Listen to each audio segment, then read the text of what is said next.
Supercrack Estrella presenta Los Cátaros. El pueblo que conoció el mundo Matrix donde estamos metidos. El dualismo cátaro defiende la existencia de dos principios supremos. El del bien, creador de los espíritus, y el del mal, creador de la materia. Esto es un mundo material donde estamos nosotros los seres humanos, de donde hay otro mundo llamado infierno, y el mundo de antimateria el celestial. Este es el dualismo absoluto profesado en el sur de Francia e igual al de los bogómiles búlgaros y albaneses, aunque en ciertas ciudades de Italia, Concorezzo, Bagnolo, tuvo una forma mitigada, con un ángel caído, Lucifer, subordinado al principio del bien. A partir de esta dualidad, el cátaro admite un mundo de mezcla en el que las almas celestes, seducidas por el principio ángel del mal, se encuentran aprisionadas por la materia de la que no podrán salir. Aquí es donde estamos nosotros atrapados por la Matrix. Los cátaros decían que para salir de la Matrix era necesaria a través de sucesivas purificaciones, una como alquimia del ser, en una incesante reencarnación. Para los cátaros no había un infierno distinto de esta cautividad de la materia y admitían la salvación universal con el fin del mundo. Este proceso secular de liberación de la materia no se encuentra en todos los hombres en el mismo estadio. En algunos, los perfectos, el espíritu o parte superior del ser humano que quedó en los cielos en el momento de la caída, se ha adueñado de nuevo del alma.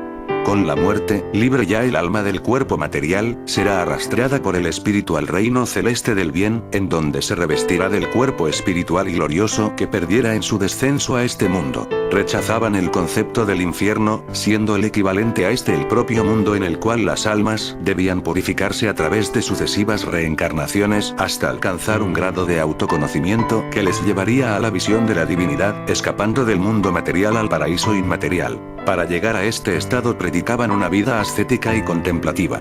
A los que la seguían se les denominaba perfectos y se les consideraba una especie de herederos o continuadores de las prácticas de los apóstoles, teniendo el poder de absolver de los pecados a través de la ceremonia del consolamentum, único sacramento en la religión cátara. Los cátaros fueron la primera y gran oposición seria a la Iglesia romana en la Europa occidental.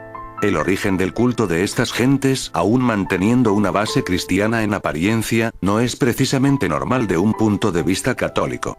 Cátaro deriva de catarsis, purificación, limpieza, y por puros eran conocidos los practicantes de esta doctrina. Un movimiento religioso de carácter gnóstico que se propagó por Europa occidental a mediados del siglo X, logrando arraigar hacia el siglo XII entre los habitantes del mediodía francés, especialmente en el Languedoc, donde contaba con la protección de algunos señores feudales vasallos de la corona de Aragón. Su religión, derivada del maniqueísmo, estaba basada en la creencia de que el universo estaba compuesto por dos mundos en absoluto conflicto, uno espiritual creado por Dios y otro material forjado por Satán. Los cátaros creían que el mundo físico había sido creado por Satán, a semejanza de los gnósticos que hablaban del demiurgo.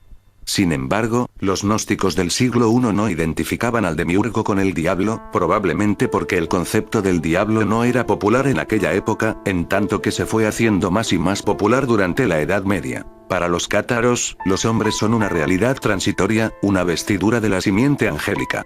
Afirmaban que el pecado se produjo en el cielo y que se ha perpetuado en la carne.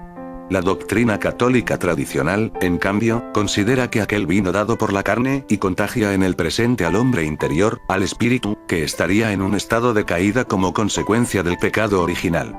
Para los católicos, la fe en Dios redime, mientras que para los cátaros exigía un conocimiento, gnosis, del estado anterior del espíritu para purgar su existencia mundana. No existía para el catarismo aceptación de lo dado, de la materia, considerada un sofisma tenebroso que obstaculizaba la salvación. Los cátaros también creían en la reencarnación. Las almas se reencarnarían hasta que fuesen capaces de un autoconocimiento que les llevaría a la visión de la divinidad, y así poder escapar del mundo material y elevarse al paraíso inmaterial. La forma de escapar del ciclo era vivir una vida ascética, sin ser corrompido por el mundo. Si analizamos todo esto es un mundo Matrix lo que los cátaros nos contaban. Los cátaros fueron exterminados y quemados vivos por decir estas cosas hacia el 1300. Se le conoce como mundo antimateria. Son realidades aparentemente diferentes de la realidad material, pero como son pensamientos de una realidad energética desencarnada del planeta Tierra, la energía-pensamiento entre ambas realidades no tiene marcadas diferencias, puesto que son imágenes de su propia realidad. Generalmente los mundos paralelos se asemejan en su contexto. Las realidades son comparativas, pero no exactamente iguales. Mundo antimateria. ¿Cómo es este mundo? ¿Igual al planeta Tierra? ¿Cómo se puede imaginar al mundo de los pensamientos? ¿Existen personas, casas? Ellos comen, visten, compran, sienten, aman, lloran. Si decimos que son pensamientos que viven en el universo hombre, ustedes se imaginan personas viviendo en un hígado o en un corazón, mas no es así. Es comparativo. El mundo antimateria es una realidad paralela que vive y se alimenta de la energía material y astral cuando está encarnada, y cuando está desencarnada, se alimenta de la energía astral. Esta energía antimateria es invisible, intocable e intangible para ustedes. No la ven, pero la sienten, porque ella rige sus vidas. Cuando nos referimos a ritmo, latido, pulsación y cadencia, estamos hablando de estos mundos. Todo comienza primero en el mundo antimateria, en la realidad de los pensamientos, y luego se expresa en la energía materia. Los mundos verdaderos son las realidades antimateria y los mundos materiales son mundos de sueños, expresiones que están tomando forma. El pensamiento material, lado izquierdo del cerebro, es denso. Son deseos emanados para la satisfacción de los sentidos externos, son formas pensamientos que se modulan de acuerdo con el deseo material de una vida sin conocimiento de causa. El mundo antimateria es una realidad compleja y paralela, donde varias realidades se juntan y forman una sola. Intercalan energía y se retroalimentan, capa sobre capa de energías pensamientos, tan finas que se llegan a fundir. El universo no se encuentra separado. El espacio no existe. El universo está totalmente unido, como si fuera una membrana que se mueve y se traslada al mismo tiempo, formando su cuerpo universal. Cualquier cosa que acontezca en esa membrana se sentirá en el todo. Este es el mundo que el CERN quiere abrir. El misterio de catarismo está en la presencia de Grial. El cáliz del Señor creaba el ambiente de la permanencia del mismo Cristo entre sus discípulos, la ascendencia a los cielos y el regreso a la tierra. El Santo Grial alimentaba a los cátaros de una forma increíble. Las alturas inauditas de la espiritualidad de los perfectos con las que no pueden ni competir los logros de las escuelas de Maní, Zoroastro, Buda, Mohamed o cualquier otro maestro universal, se deben al triunfante cáliz del amor. Los que sabían sobre la existencia del Grial eran sus 12 guardianes. Sus nombres se mantenían en secreto. Ellos, junto con el Santo Cáliz, desaparecían, se esfumaban en el Paquivitille. Volvían a aparecer cuando hacía falta. Además de 12 guardianes, más de 1000 perfectos de Languedoc, Lombardía, Provenza y otras provincias más grandes de la Europa meridional, mencionadas en la pantalla blanca del Grial en el orden jerárquico, gustaban místicamente del cáliz. Los demás solo intuían su existencia, no más. Si el vídeo te ha gustado, dale al pulgar arriba y suscríbete a mi canal.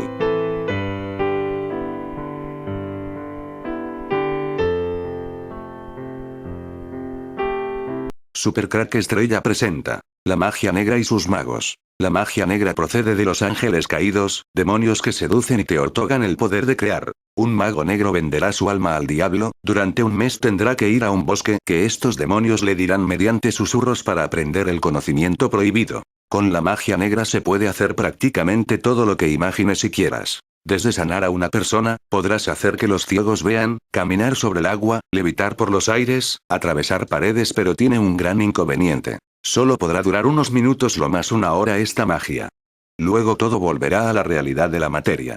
Porque lo que en realidad controlan estos magos es la materia sobre la antimateria. Es algo así como el cuento de Cenicienta, donde la hada madrina vendría a ser los demonios. En realidad este es el verdadero cuento. El demonio otorgó el poder de crear a Cenicienta. El pasaje de la Biblia donde nos hablan de estos magos negros y mejor se puede ver que son, es donde nos cuenta el momento que Jesús se enfrenta a los magos negros del faraón. Moisés y Aarón se presentaron con Faraón y transformaron el agua en sangre, y los magos de Faraón hicieron lo mismo. Todas las aguas se transformaron en sangre. Jehová dijo a Moisés: di a Aarón, toma tu vara y extiende tu mano sobre las aguas de Egipto, sobre sus ríos, sobre sus arroyos, sobre sus estanques y sobre todos sus depósitos de aguas, para que se conviertan en sangre y haya sangre por toda la región de Egipto, hasta en los vasos de madera y en los de piedra. Moisés y Aarón hicieron como lo mandó Jehová. Alzando la vara, golpeó las aguas que había en el río, en presencia del faraón y de sus siervos, y todas las aguas que había en el río se convirtieron en sangre. Asimismo, los peces que había en el río murieron. El río se corrompió, tanto que los egipcios no podían beber de él. Y hubo sangre por toda la tierra de Egipto. Los magos de Faraón hicieron lo mismo, pero los hechiceros de Egipto hicieron lo mismo con sus encantamientos, así que el corazón del Faraón se endureció y no los escuchó, como lo había dicho Jehová. Estos magos abundaban en la corte de los faraones. Con ellos tienen que enfrentarse Moisés y Aarón cuando Dios les ordena sacar de Egipto al esclavizado pueblo hebreo. Dice el divino relato. Habló Dios a Moisés y a Aarón diciendo: si Faraón os respondiere diciendo: mostrad un milagro, dirás a Aarón: toma tu vara, y échala delante de Faraón, para que se haga culebra. Vinieron, pues, Moisés y Aarón a Faraón, e hicieron como Jehová lo había mandado. Y echó a Aarón su vara delante de Faraón y de sus siervos, y se hizo culebra. Entonces llamó también Faraón sabios y hechiceros, e hicieron también lo mismo los hechiceros de Egipto con sus encantamientos. Pues echó cada uno su vara, las cuales se volvieron culebras. Mas la vara de Aarón devoró las varas de ellos. Éxodo 7, 8, 12. De las 10 plagas, los hechiceros y magos de Egipto imitaron 3. Al llegar a la cuarta, la plaga de los piojos, no pudieron y dijeron: dedo de Dios es este. Hay una frontera que la magia no puede traspasar. Un caso de espiritismo. En el capítulo 28 del primer libro de Samuel se relata una historia que para los espiritistas constituye una joya religiosa. El rey Saúl se encuentra en una situación angustiosa para él y para su pueblo. Los sacerdotes hebreos están en el bando de David. Desorientado, acude a una espiritista para que invoque la presencia de Samuel. Este, efectivamente, aparece. Y entre el muerto y el vivo se entabla el siguiente diálogo. Samuel dijo a Saúl: ¿por qué me has inquietado haciéndome venir? Y Saúl respondió: estoy muy angustiado, pues los filisteos pelean contra mí y Dios se ha apartado de mí, y no me responde más, ni por medio de profetas ni por sueños. Por esto te he llamado, para que me declares lo que tengo que hacer. Entonces Samuel dijo: ¿y para qué me preguntas a mí, si Dios se ha apartado de ti y es tu enemigo? El Señor te ha hecho como dijo por medio de mí. Pues Dios ha quitado el reino de tu mano, y lo ha dado a tu compañero, David. Como tú no obedeciste a la voz del Señor, ni cumpliste el ardor de ira contra Amalek, por eso Dios te ha hecho esto hoy. Y él entregará a Israel también contigo en manos de los filisteos. Y mañana estaréis conmigo, tú y tus hijos. Y Dios entregará también al ejército de Israel en manos de los filisteos. Entonces Saúl cayó en tierra cuán grande era, y tuvo gran temor por las palabras de Samuel. Y estaba sin fuerzas, porque en todo aquel día y aquella noche no había comido pan. 1 Samuel 28, 15, 20. De esta historia se desprenden las siguientes lecciones. 1. Los muertos no deben ser inquietados en su reposo eterno. ¿Por qué me has inquietado haciéndome venir? Los muertos no tienen ningún poder para ayudar a los vivos. ¿Para qué me preguntas a mí, si Jehová se ha apartado de ti y es tu enemigo? Aquella consulta desagradó tanto a Dios que supuso la muerte del rey. Mañana estaréis conmigo tú y tus hijos. Esta historia es un ejemplo de espiritismo. Cierto. Pero un ejemplo de consecuencias negativas. No está aquí para que lo imitemos. Está para que huyamos de él. Si era Saúl o un demonio es secundario. Quizá no podamos probar una cosa u otra. Lo más relevante es no imitar la acción desesperada del rey y tener siempre presente que consultar a los muertos por medio de mediums es desagradable a los ojos de Dios.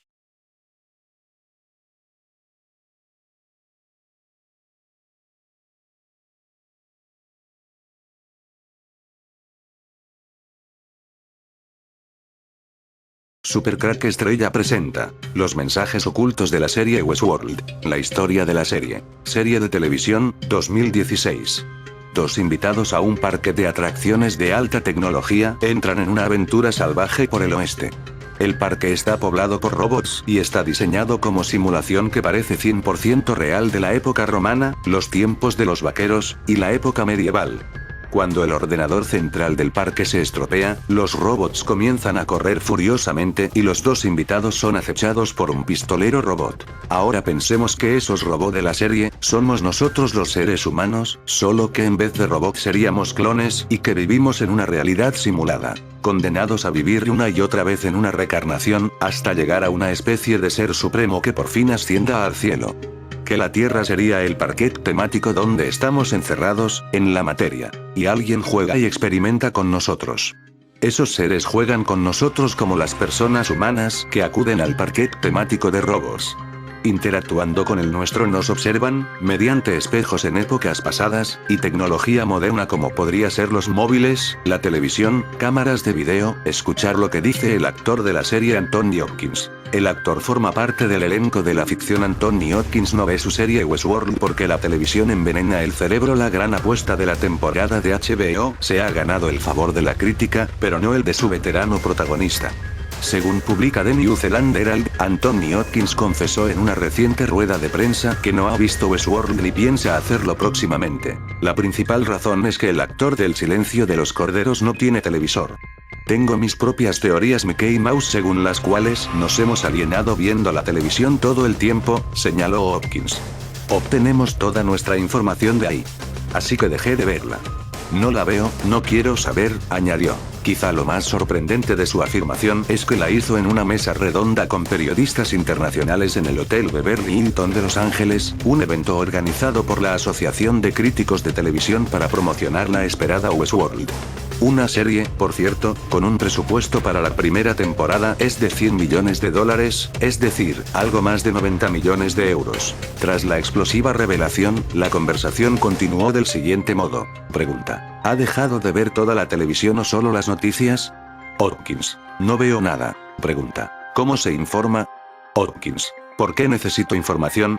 Me va a llegar de todos modos. Pregunta: ¿de qué modo? Hopkins: conversaciones. ¿Has oído hablar de eso? Es como la obesidad. Es como si te dicen, bueno, si comes toda esta comida basura vas a engordar, vas a morir de una enfermedad cardíaca, diabetes o lo que sea. Así que enciendes la televisión. Si ves todo eso vas a envenenar tu cerebro, tu psicología, tu visión de la vida. Podrías convertirte en un cínico, desgraciado, un nihilista.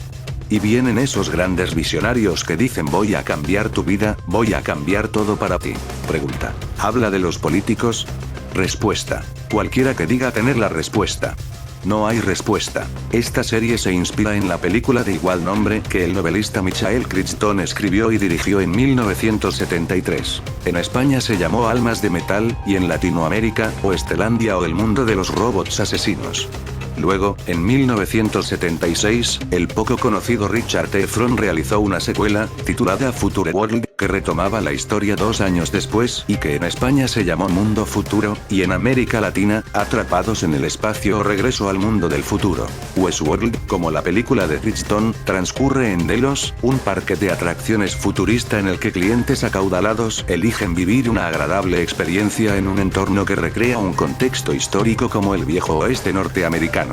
Ambas se ubican en la intersección de un futuro próximo y un pasado reimaginado que explora un mundo en el cual todos los apetitos humanos, no importa lo nobles o depravados que resulten, pueden ser consentidos, tal como la describe. Por último, John Doyle escribe en The Globe and Mail que a pesar de su brutal violencia y altas dosis de sexo, la serie es un ejercicio magnífico de profunda melancolía. ¿Qué horrores ha causado a la humanidad un culto masivo a la perfección, la satisfacción personal y el entretenimiento? A veces terroríficamente sombría y cínica, Westworld es lúgubre. El crítico incluso se atreve con un tagline para definir la serie: el infierno está vacío y todos los demonios están aquí.